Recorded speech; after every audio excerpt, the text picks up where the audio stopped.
Good afternoon. Hope everybody's awake, and some of you have bag lunches and you're still eating, so I won't interrupt you, but I'm sure you won't interrupt me either, right? Well, I just, again, wanted to thank Cal and Pam for pulling all this stuff together. The planning committee, they do a really good job of trying to pull this training together for us, and they've done another great job this year. So, of course, they had no idea when they wanted to choose a southern city that we'd be dealing with ice and snow and all that kind of stuff. So we get to see firsthand how the city of Atlanta has adjusted its business practices on snow removal and ice. But all jokes aside, hopefully everybody gets home safely. Once again, it's my pleasure to be here and to see all of you, and thank you for all the hard work that you do to manage the combined federal campaign. But for the last 3 years, we have really been on a mission. I know my mission, our mission, has been to help preserve and improve the process that we call the CFC that enables hundreds of thousands of federal employees, postal workers, and military personnel to give their hard-earned money to help others. Although it's serious work and there are serious challenges ahead, your support, your energy, your passion go a long way in helping me to do what I do. So I really appreciate that. And even when we disagree, I understand better what's at stake. So it's been 3 years, as Cal mentioned. It was New Orleans when I was first faced with the situation where my youngest child was about to be born. And it just seems hard to imagine New Orleans 3 years later, that most of you were there.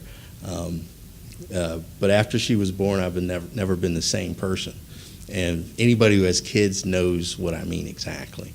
So, but it's been a joy to watch her grow up. And as you know, I take pride as a new father when a child is growing up. They do try to emulate you. So one of the things that I like to do in my spare time is play drums, largely for stress relief, but I do like to play drums. And so it was a very sweet day when my daughter, early in her career, decided that she wanted to follow in her daddy's footsteps. So I felt real proud about that. But as you recall, last year she abandoned the drums and she wanted to do this whole cowgirl guitar country and western thing, and again, didn't have a real problem with that. I felt a little jaded that she didn't like the drums anymore.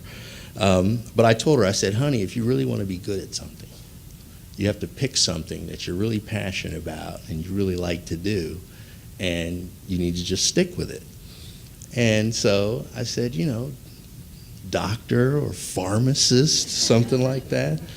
So she said, okay, all right, I'll do that, not a problem. So she kind of liked that for a little while. In fact, she liked giving me checkups, checking my temperature, my blood temperature, and thermometers and things like that. So, but like most kids, she has a mind of her own, and ultimately they do what the heck they want to do. So now she has this whole holistic doctor, Elton John musician thing going on.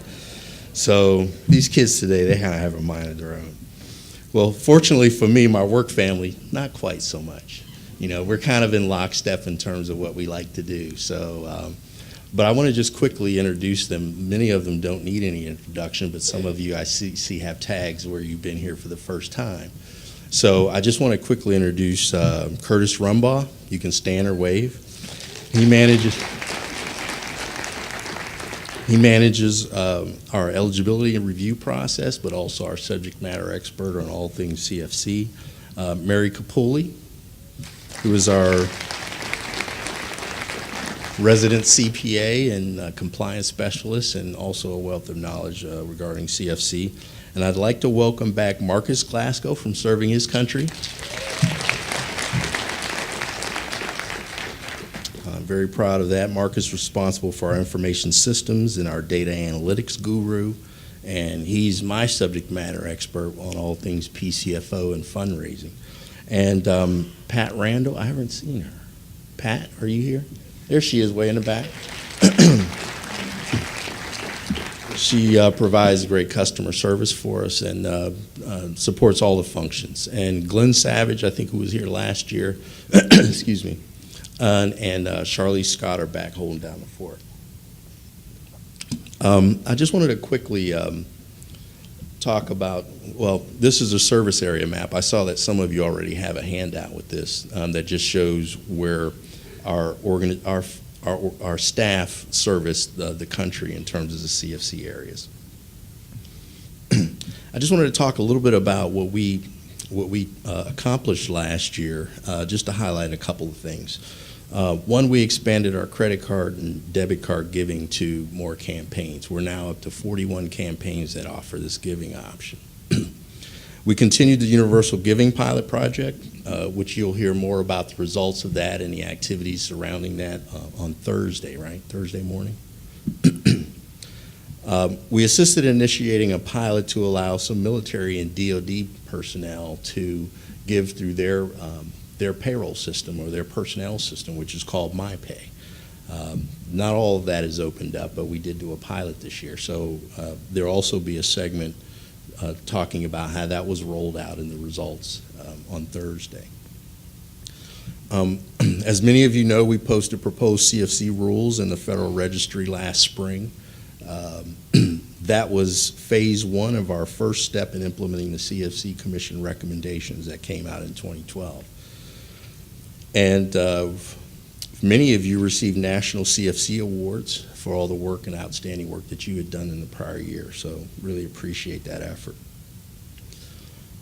We helped to coordinate a significant amount of mergers. A lot of you came to us with some ideas on merging your campaigns for one reason or another, but I wanted to recognize some exceptional folks, and I'm not sure if they're here from Montana, but what they've essentially done is created the first statewide campaign this year. Montana is the fourth largest state in the country in terms of geography, but one of the smallest in terms of population. The four campaigns in the state had collaborated for years. Despite the mountain ranges and the large national parks there, they didn't let that deter them in terms of the geographic issues that were there in the state. And they agreed collectively to come up with a statewide merger that now encompasses every county in the entire state. There's no green space on our map. So I thought that was really phenomenal. They figured that was the best way for them to be efficient to go forward. So I don't know if any of them are here today, but my hat's off to the folks at the Forest Service, TSA, EPA, the Air National Guard, Bureau of Reclamations. I hope I didn't forget anybody. But it was really an outstanding effort in making that happen. In the end, we helped complete 21 mergers last year. And not included on this slide, but I just wanted to quickly make the point that we quickly responded to several disasters with special solicitations that were outside of the campaign period. And we did several, but I just wanted to note that we helped stand up one for the Boston Marathon bombings for the victims there. And we also helped stand up one for the folks that were experiencing disasters in Oklahoma because of the tornadoes. So I really want to thank the FEB, the executive directors there, for their willingness to step out and to notify us that they wanted to do something special. Really appreciate that. To help the victims and the LFCC members.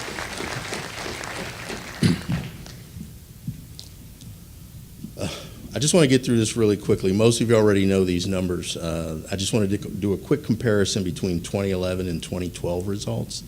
In 2012, you helped to raise over $250 million for the CFC campaign.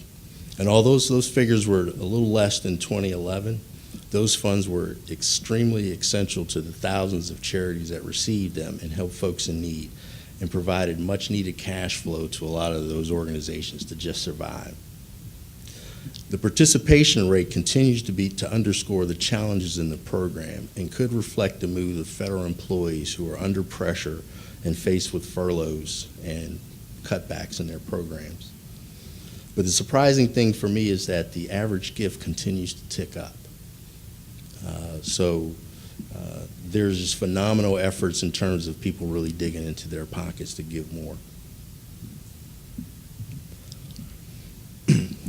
E-giving or online pledging continues to be the fastest growing and the most efficient giving option in the CFC.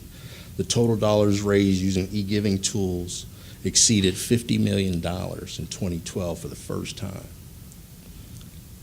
One of the benefits of e-giving is that we can get those results in really fast, and they're a little cheaper than processing paper pledges. So the early indications show that we should reach almost $80 million in pledging through this giving option for 2013. Now, on the flip side of that, early indicators are showing that the number of donors using e-giving declined for 2013. Again, these are just projections. It could be an early indicator of the overall participation for 2013. I'm projecting that there will be at least 131,000 donors who use e-giving tools under the last campaign. And understand that these tools are not available in all campaigns. If you'll indulge me just a few minutes, I wanted to spend a little bit of time to talk about what leaders in Washington or across the country in general, agencies are doing to deal with the new fiscal reality and the budget realities that we're facing. OPM leaders are out in front when it comes to initiating CFC transformation, but I just wanted to share that all agencies are really trying their best to be creative in how it deals with tackling these tight budgets and reduced funding. And there's a lot of things driving this change. So for federal employees and maybe even military personnel, they know this already because they're feeling it every day. But the Government Performance and Results Modernization Act of 2010 requires agencies to eliminate ineffective practices and in their programs and become more efficient with doing more with less. In 2011, the Budget Control Act was passed. It established a 10-year spending cap as a part of deficit reduction. Also in 2011, the General Accountability Office published a report citing that agencies should look to cut costs and reduce duplication. In other reports, they gave examples to agencies of where they should look. Consolidating operations, saving funds, and reducing our improper payments, reducing our real estate footprint, and moving to sharing services. So this has been a movement that has been ongoing because of guidance by OMB and acts by Congress. The GSA story is pretty amazing in the fact that OMB required the leadership to come up with ways to reduce hundreds of millions of dollars in maintenance and leasing agreements and square footage reductions by selling buildings. And again, some of you around the government, the FEBs specifically, have really been impacted by this. But OPM on its own organized its own study, established a commission of its own industry experts, many of you, federal employees, rather than wait for GAO or Congress to compel the CFC program to transform. The OPM director saw the benefit of initiating reforms that made serious, real sense cuts rather than, or reforms rather than across-the-board cuts like many other programs. So although there are areas where we have yet to agree, there are many areas in which we have achieved common ground in this transformation process. I submit we agree and want to preserve and stabilize this program. We seem to agree on streamlining the application process for charities, which will help preserve the program. We also agree that there are processes that are duplicated across from campaign to campaign that reduce the amount of cash that ultimately makes its way to charities, right? Most agree that OPM can do a better job of handling how it manages raising funds for disasters. We seem to agree that focusing on fundraising rather than funds processing could help drive innovation to attract new donors. We agree that moving to a consistent e-giving platform makes sense and could stabilize the program. I believe that is the commission's intentions that with these recommendations pulled together can make a big difference. They also recommended ways that we could expand by including retirees and contractors into the mix. Commission members also wanted to improve employee perception and engagement by including volunteerism into the CFC. That recommendation did not make it to the final report, but I'll talk a little bit more about how I think we should still be able to do that. But I do need your help. We need to understand why the rate of participation in the CFC continues to decline. I have my own ideas. However, despite hours of debate and meaningful discussions with members of the commission on this subject, in my opinion, there was no consensus as to why there is still a precipitous decline. It is clear, however, that this decline did not start at the end of the housing bubble in 2007. It also did not start as a result of the Great Recession of 2008 or the fiscal cliff. In reviewing the data, there seemed to be a tipping point in about 1988 where there was a precipitous decline and we still have not recovered yet. Back in 1988, the administrative cost of running this campaign was $9.6 million, with just over 2.7 million donors participating in the CFC. Spending $9.6 million to acquire 2.7 million donors. Now, to me, back then, that was an efficient model.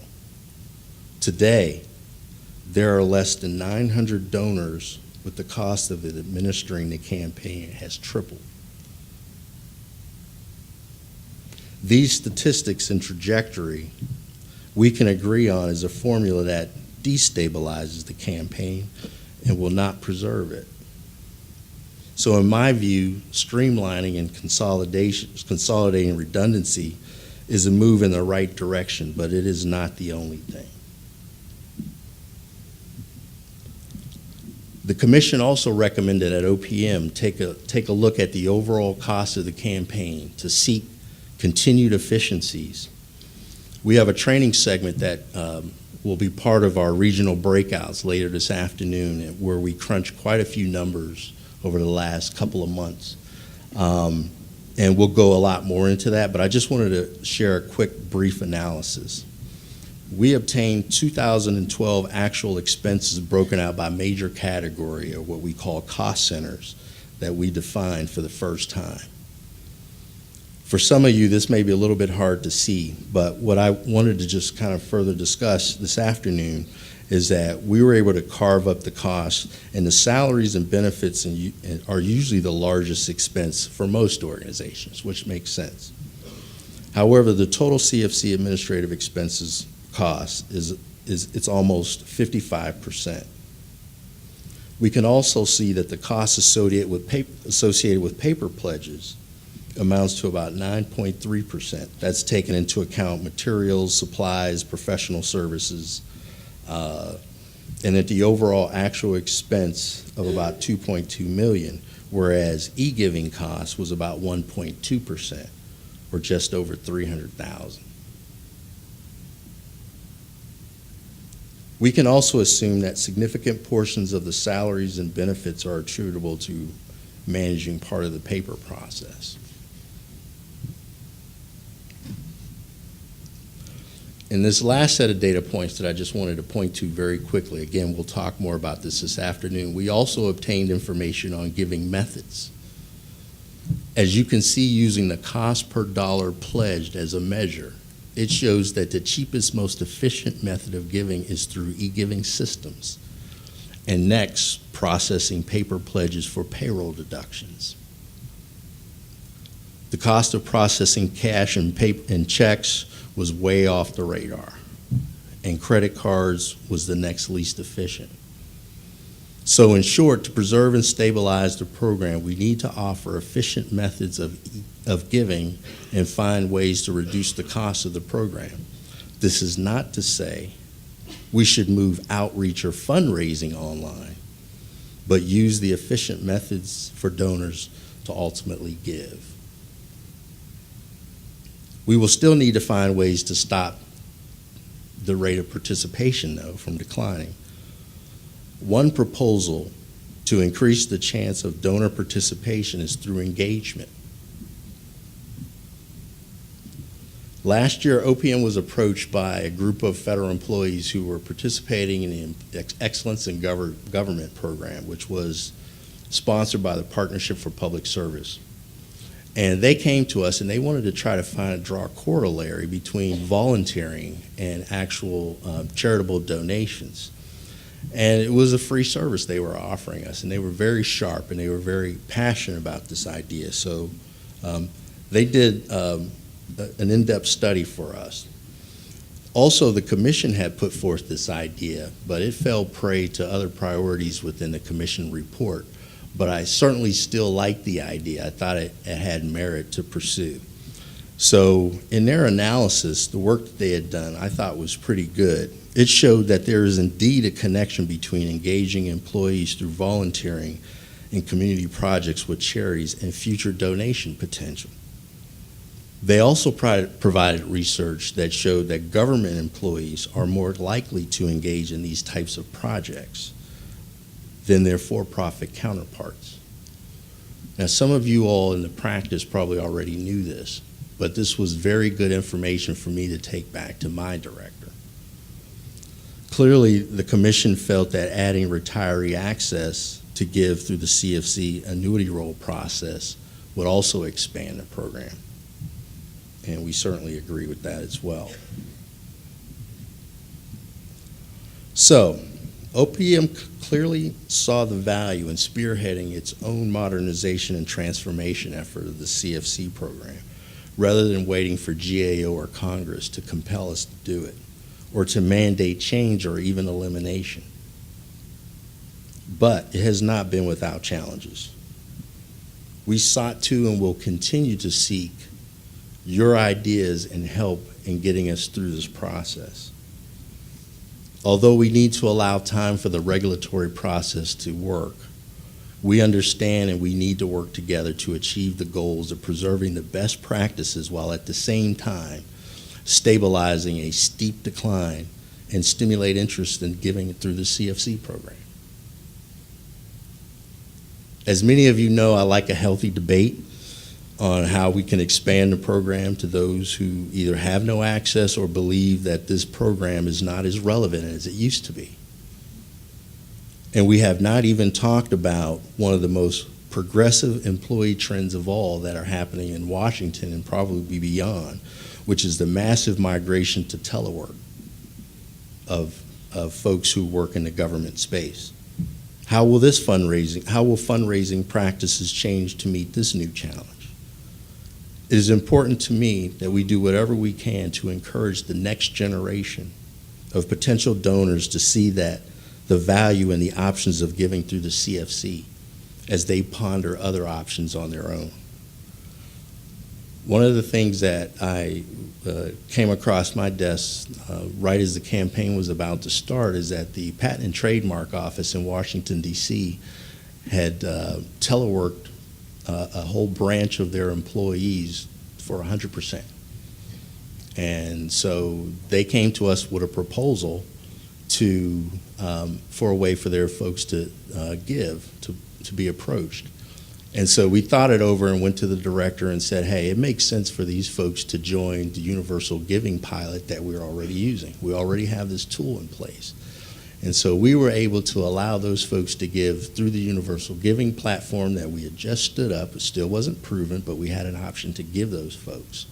And so they were able to give those teleworking employees an option to give through the CFC. And I think it's those kind of things that we need to do to be nimble enough to be able to adjust, to be able to do. So I really appreciate all your efforts. We have our work cut out for us, but I certainly need your help in understanding how we're going to all make it through this process. Thank you very much.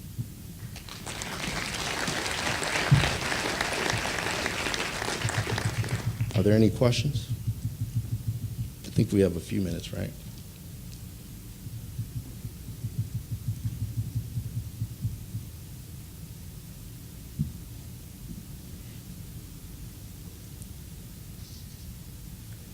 Good afternoon. Woody Thomas with the Phoenix, actually Maricopa County LFCC. Hi, Woody. I was looking at your statistics. In 1970, I was paying $29.9 for gas.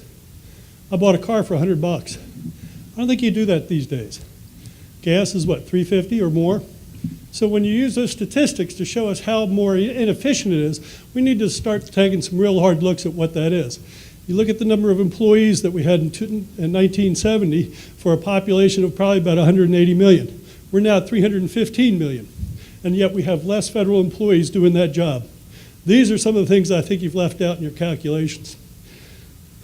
The other thing is the ongoing assault on middle and low income families. You know the median income in America now? I do not off the top of my head, no. Median household income is $53,000. I don't know what we call middle income anymore.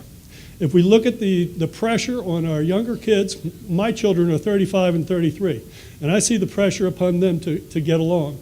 And they don't have the money to give like I did when I was their age. The other thing I'd offer is, how much credence have you taken on those comments that we made last year? That's the question.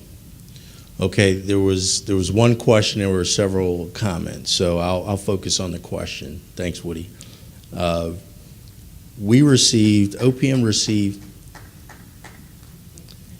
received about 1,400 comments from the public during the public comment period. Any new rules that are issued for this program will have an analysis that shows how we took into account those comments.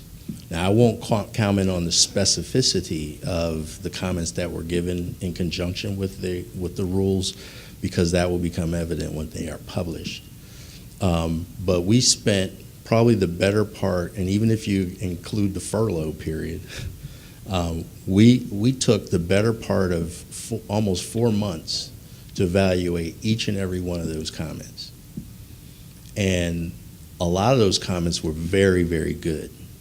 They offered some new ideas that we had either not considered on our own, some new ideas that the commission had not considered, and some real groundbreaking fundraising opportunities, which weren't really part of the regs, but they gave us some very good information. So we took all that to heart.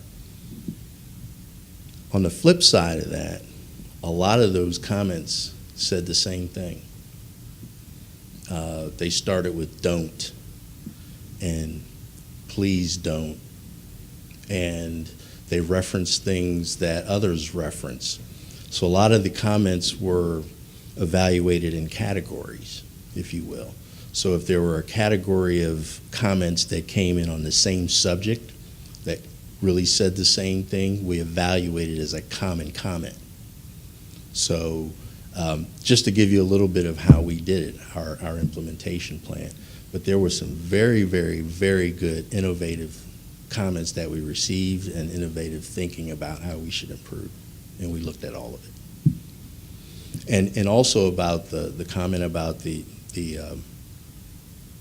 students or young people coming into the workforce that are encountering challenges in terms of whether it's student loans or the job opportunities just aren't there.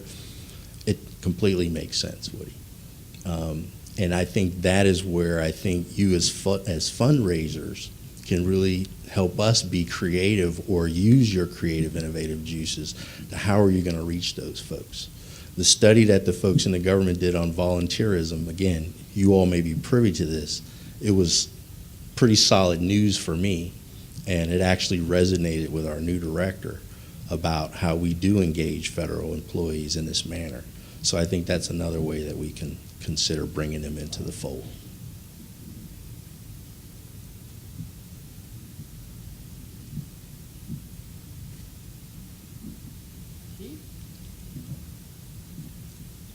Dave Lohman from North Central West Virginia, CFC. Hi, Dave. One of the things that I looked at with the recommendations going forward and that I didn't see was that I think actually impacts us with this given year is there wasn't anything that really described how local federal employees will continue to be able to be meaningfully involved with CFC campaigns, with it being centralized out of Washington. And I'd like to know if you'd like to address that. Sure. The question was that the recommendations that are out there did not include a way for folks to get involved at the local level in the campaign, since it's going to be centralized out of Washington. What the commission had recommended that we do, and we hope was reflected in anything that you saw and read, certainly in the proposed rules that came out in April, was that the functions that are currently performed by the principal combined fund organizations, or PCFOs, could be split in a way that the cash flow or the cash and processing functions would be handled by one group, and fundraising or outreach would be done by another group. Focused efforts. So in other words, if an organization had both responsibilities, that responsibility would be split, and the expertise could go in either direction. And so my hope is, and I know the commission thought about this, was that the organizations that would pursue the outreach part of it would focus on outreach and fundraising tactics and innovation in that department, and that would be very localized. It would not be handled out of DC. However, the cash flow, the processing of it may not be handled out of DC, but the idea is that it would be centralized. So I'm not sure if that answers your question or not. That wasn't really clear to me. Okay. Because I read it before. Sure. Well, that was the idea, and it's in there. And maybe once they're final, we'll do a better job of making sure that that's clear. Because Pam asked, hi Keith, this is Robert Jennings, Greater Olympic Peninsula Campaign. Wow. Hey. Ooh-ha. In reference to your slide that showed the preliminary 2013 online donation dollars, I'm wondering if there was identified cause and effect. Is that because more campaigns are now offering the online and we have the MyPay module and things like that? Is that why we're seeing those dollars increase? Good question. Did not have time to do that in depth. Well, there's a wasted question. Well, Okay, and the other one was you cited the 1988 date Yes. as being significant. Do you have the administrative costs that correlate to the 2012 slide that you put up? I mean, how do those numbers pan out? I mean, is it 54% of the payroll in 1988 and Didn't do that kind of analysis, but I think the raw numbers put us right under $30 million for 2012 in terms of the cost of the campaign. Does that equate to the 1988 numbers? I mean, are they comparable as percentages? They're a little skewed. They're a little out of line. Yep. Good afternoon, Barbara Barfield. Barbara. Just a quick question, and it's probably in there and I just didn't see it or understand it, but with regard to doing the two separate processes, the back house, the front house, with regard to outreach in the front house and distribution and Right. reconciliation in the back house, Right. where does charity relations and donor relations fit into those two models? I would say in the outreach and fundraising portion. Okay, so just so I understand, When you say, I'm sorry, let me ask you, when you say charity relations, is that what? Right, so, Can you describe what you mean by that? well, it looks to me like back house operations will include the application process, so that's definitely, let me back up. If that goes all online Mm-hmm. centrally, Mm-hmm. charities will have that aspect. And That would be one aspect they'd have. Would right. that be outreach or would that be considered back of house? The actual applying to be in the CFC would be part of the centralized process. In other words, there would be an online way that they could apply to the CFC. So if they have a question about the process, they would direct that question to the back house? That's a good question. Typically, in those application feeder systems, they have call centers, and how they're staffed or educated to be able to respond to questions is part of the thing that we would probably need to flesh out.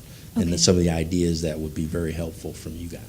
Okay, and then on the same plane, only on the federal side, the donor side, if they have a question about their donation or a past donation or a change, is that front of the house or is that back of the house? Well, I think it would probably be a two-stepper, but again, I'm speaking extemporaneously from the standpoint of how I know the lion's share of the money that comes in is through the payroll offices. And typically, right now, there is a large contingent of customer service on the payroll office side about any withholding. Right. And but- so that's, I'm just trying to answer that piece of the question. Okay. So if I have a question about my withholding today, I typically go to my payroll provider or my cross-service or my HR person. Right, and absolutely you do. But if you have a question about your designations or wanting to change your designations to the charities or want to verify for tax purposes, is that front of house or is that back of house? That's a good question too, but I would assume it would be part of the back office process because all that data would be there for them. But again, that would be something I think that we could certainly use your ideas on how to flesh out the mechanics on how it would Okay. best work. All right, thank you.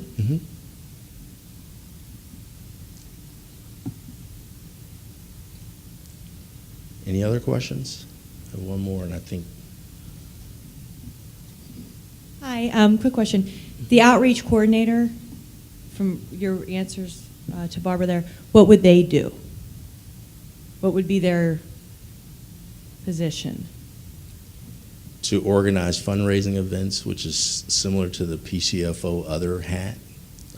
So with distribution of Right. materials, get positive energy within all the federal agencies, no fundraising efforts as far as collecting cash for events, but just more education, marketing, and if there are still brochures, printing those and getting those out, Right. and trainings. Right. Okay. So if I could be so bold, but again, to not understand, and I'm looking at my PCFO expert here on my team, is that I think these are things that I would like to, once we get the rules, to be able to properly separate. Again, I have my own ideas how we do that. Properly separate and have those functions fall to the organizations that are best able to perform them, have expertise in that area, and it can be very innovative in how we drive donors to our program.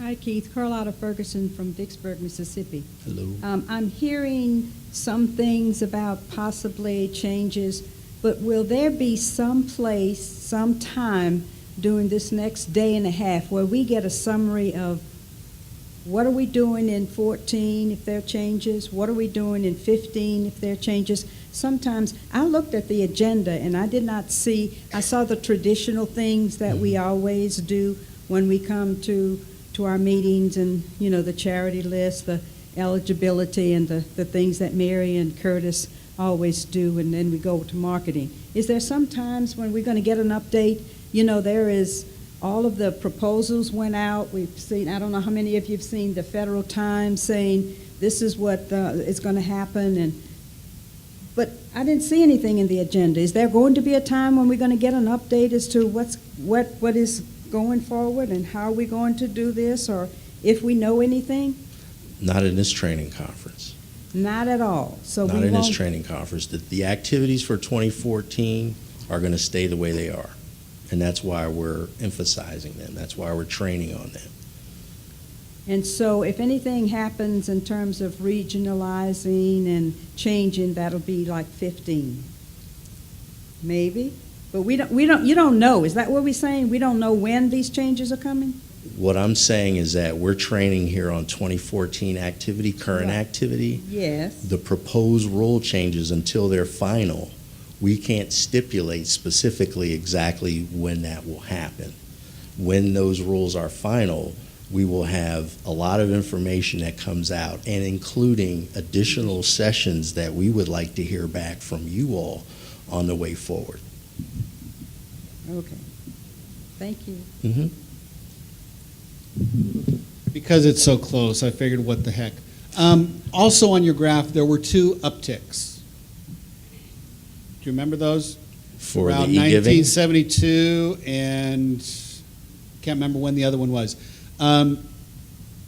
Is there a correlation? Yeah, you can show your daughter again too, because those are cute pictures. I'm just not smart enough to get to the side faster. That one. There's 2 upticks. Participation rate? 1973 and 1979, 80. Any cause and effect there? Anybody here back then? Well, I was, but Woody? That's. So are you saying your entire salary went to? I mean, I'm sure there were some ebbs and flows in the economy that could have contributed to it. Population hiring differences, methods. I didn't go behind the lines for we need each to uptick. find out and copy it. Okay, all right. I can give you the slide, if that's what you want. Sure. Any other questions, comments? I'll apologize to Pam right now that I didn't reiterate every question. So I apologize for the folks who are going to be looking at this when they record it if they can't hear everything.